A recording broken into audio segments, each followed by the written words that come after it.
कि हिंदुस्तान के कोने कोने में मैं जाऊंगा। कामयाबी मिले ना मिले वो तो अल्लाह के हाथ में।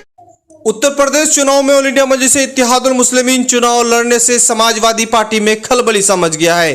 समाजवादी पार्टी के नेता ने ट्वीट कर लगातार लोगों को गुमराह कर रहे हैं कि मजलिस इत्तेहादुल मुस्लिमीन आने के बाद यहां पर वोटों का बंटवारा हो जाएगा। इसको पलटावार करते हुए मजलिस इत्तेहादुल मुस्लिमीन के औरंगाबाद सांसद इम्तियाज जलील ने कहा कि असदुद्दीन अवैसी साहब ने ये ऐलान किया है कि हम उत्तर प्रदेश के अंदर हम 100 सीटें लड़ेंगे करके, और उन्होंने साफ कर दिया है कि हमारा सिवाय राजपूत के और किसी के साथ कोई अलायंस हुआ नहीं है या किसी के साथ बातचीत जारी नहीं है करके।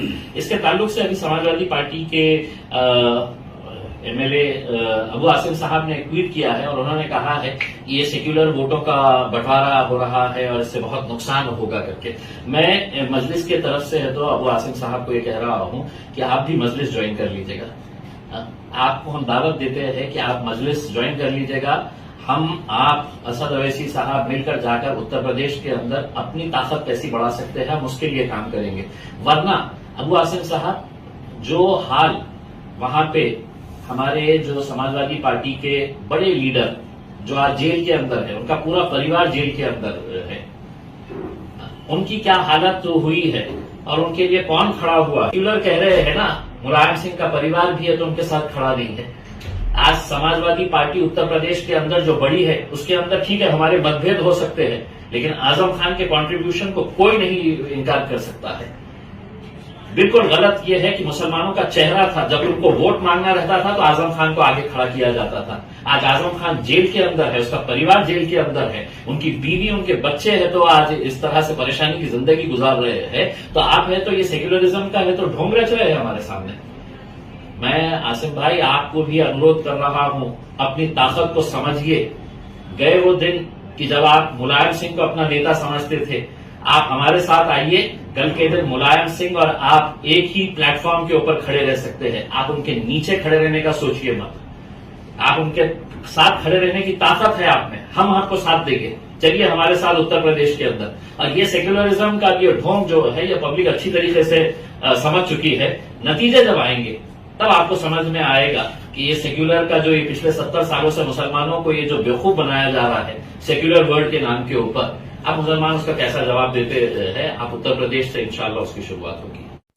उत्तर प्रदेश विधानसभा चुनाव में 6 से 7 महीने का वक्त है, लेकिन मजलिस इत्तेहादुल मुस्लिमीन के एंट्री के बाद वहां पर चुनावी माहौल गर्म हो चुका है। सभी दलों का निगाह है और सभी लोगों का निगाह है उत्तर प्रदेश चुनाव में मजलिस इत्तेहादुल मुस्लिमीन पर है। और इस वक्त मजलिस इत्तेहादुल मुस्लिमीन ने 100 सीटों पर चुनाव लड़ने का ऐलान कर दिया है। अब बताते चले कि मजलिस इत्तेहादुल मुस्लिमीन को लगातार जो है समाजवादी पार्टी हो या किसी अन्य दल के नेता हो, लगातार उस पर इल्जाम लगा रहे हैं। मजलिस इत्तेहादुल मुस्लिमीन जो है इस वक्त उत्तर प्रदेश चुनाव नहीं लड़े तो इन पार्टियों के लिए बेहतर है। लेकिन मजलिस इत्तेहादुल मुस्लिमीन के औरंगाबाद सांसद इम्तियाज जलील साहब ने बेहतर अंदाज में खास तौर पर समझाया है और उन नाम निहाद सेकुलर पार्टियों को एक जवाब दिया है। जो भी आपने वीडियो देखा उसमें साफ लफ्जों में कहा है कि इस चुनाव में आजम खान का मुद्दा बड़ी जोर शोर से उठ सकता है। खास तौर पर आजम खान का जेल जाना और साथ ही साथ वहां पर अब तक जो है समाजवादी पार्टी का उस पर क्या रोल है ये आम लोग वाकिफ हैं। और इस वक्त जो है उत्तर प्रदेश को एक बेहतर लीडर खासतौर पर आजम खान के रूप में देखा जा रहा था और उसको उनके पार्टी का सपोर्ट मिला या नहीं मिला ये आम लोगों में मौजूद बहस है। और साथ ही साथ इस वक्त जो है विधानसभा चुनाव 2022 में ये असर पड़ सकता है और सियासी माहौल इसी पर है। इसीलिए मजलिस इत्तेहादुल मुस्लिमीन जो है वहाँ पर लोग पसंद कर रहे हैं मजलिस इत्तेहादुल मुस्लिमीन को, चूंकि मजलिस के राष्ट्रीय अध्यक्ष बैरिस्टर असदुद्दीन ओवैसी साहब बेबाक आवाज जो है उत्तर प्रदेश से सटे दिल्ली पार्लियामेंट में आवाज उठाते हैं। देश के अलग अलग हिस्सों से और अलग अलग राज्यों के लोग जो है मजलिस इत्तेहादुल मुस्लिमीन के इस बेबाक आवाज को पसंद करते हैं। बहरहाल उत्तर प्रदेश विधानसभा चुनाव ऑल इंडिया मजलिस इत्तेहादुल मुस्लिमीन को लेकर काफी सुर्खियों में है। मजलिस के राष्ट्रीय अध्यक्ष बैरिस्टर असदुद्दीन ओवैसी साहब देश के अलग अलग राज्यों में पहुंच रहे हैं और साथ ही साथ अपने संगठन और मजबूत सिपाही तलाश रहे हैं। इस वक्त सियासी बेदारी को लेकर के मजलिस के राष्ट्रीय अध्यक्ष बैरिस्टर असदुद्दीन ओवैसी साहब ने बेहतर कदम उठाया है। अलग अलग राज्यों में, चाहे वो दिल्ली हो, बिहार हो, बंगाल हो, गुजरात हो, अहमदाबाद हो, मध्य प्रदेश हो, आदि जगहों में पहुंच रहे हैं और अपना संगठन बना रहे हैं। इस वक्त बताते चलें, चाहे नगर चुनाव हो, पार्टी या जिला पंचायत चुनाव हो, सभी चुनाव में हिस्सा लेना मजलिस इत्तेहादुल मुस्लिमीन के लिए एक बेहतर विकल्प है।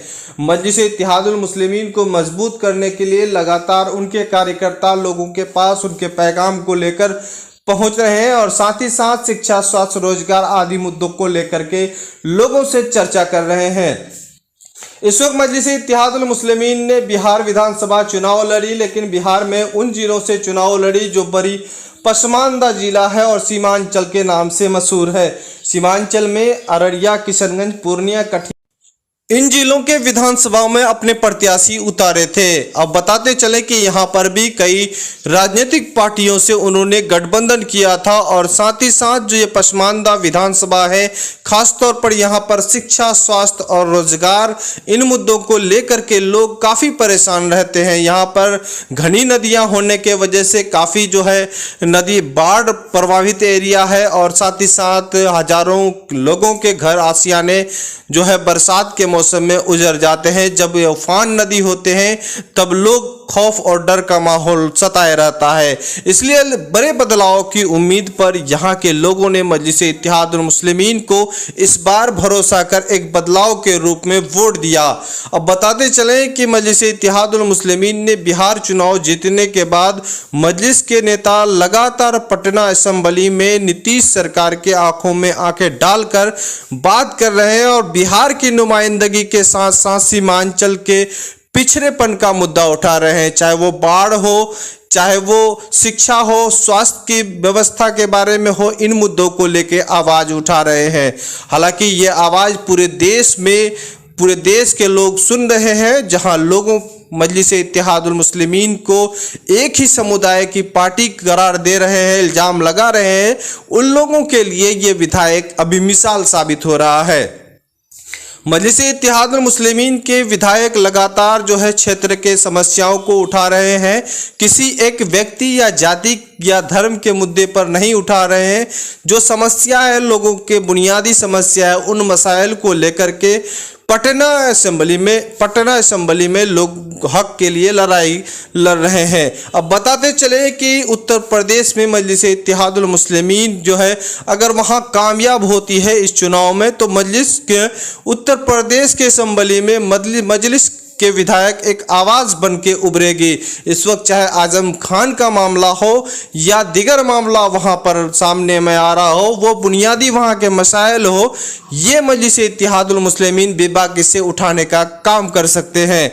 इस तरह से कई लोगों ने मुझे कॉल किया और साथ ही साथ ये जानकारी पर मांगा कि बिहार में मजलिस इत्तेहादुल मुस्लिमीन ने जीतकर क्या बिहार के लोगों को फ़ायदा किया है। हालांकि कुछ लोगों ने हमें जानकारी कर ये बताया कि वहां पर तेजस्वी सरकार को गिराने का अहम रोल क्या मजलिस इत्तेहादुल मुस्लिमीन का है। हालांकि इस वक्त जो है कई अफवाहें उत्तर प्रदेश में उड़ाए जा रहे हैं, जिससे मजलिस इत्तेहादुल मुस्लिमीन को जो है जवाब देनी चाहिए और साथ ही साथ जो है ऐसे अफवाहों पर जो है लोगों को भी नज़रअंदाज करना चाहिए। अब मजलिस इत्तेहादुल मुस्लिमीन उत्तर प्रदेश में लड़ रही है, क्या मजलिस इत्तेहादुल मुस्लिमीन को उत्तर प्रदेश के लोगों के लिए ज़रूरत है, ये उत्तर प्रदेश के लोग ही फैसला करेंगे। अब बिहार में मजलिस इत्तेहादुल मुस्लिमीन को ज़रूरत सीमांचल में थी और यहाँ पर आवाज़ बनी है। इसी वजह से उत्तर प्रदेश के लोग भी अगर बदलाव चाहते करेंगे इस बार, तो मजलिस इत्तेहादुल मुस्लिमीन एक बेहतर विकल्प साबित होगा। हालांकि कुछ दिन कबल बंगाल चुनाव में मजलिस इत्तेहादुल मुस्लिमीन ने चुनाव लड़ी, पहली बार थी, वहां पर चुनाव जीत नहीं सकी इस दफ़ा, लेकिन पार्टी मजबूत वहां पर हो रही है और साथ ही साथ छोटे छोटे जो चुनाव होते हैं, पंचायत चुनाव, जिला परिषद चुनाव, ऐसे चुनाव में अब पार्टी भाग लेगी और चुनाव लड़ेगी। इससे पार्टी काफी मजबूत और आगे बढ़ सकता है। हालांकि बैरिस्टर असदुद्दीन ओवैसी साहब ने अपने स्पीच के दौरान कह दिया है कि मजलिस जो है बंगाल में सभी चुनाव लड़ेगी, लेकिन अब उत्तर प्रदेश में सियासी माहौल गर्म है और मजलिस को लेकर के काफी गर्म है।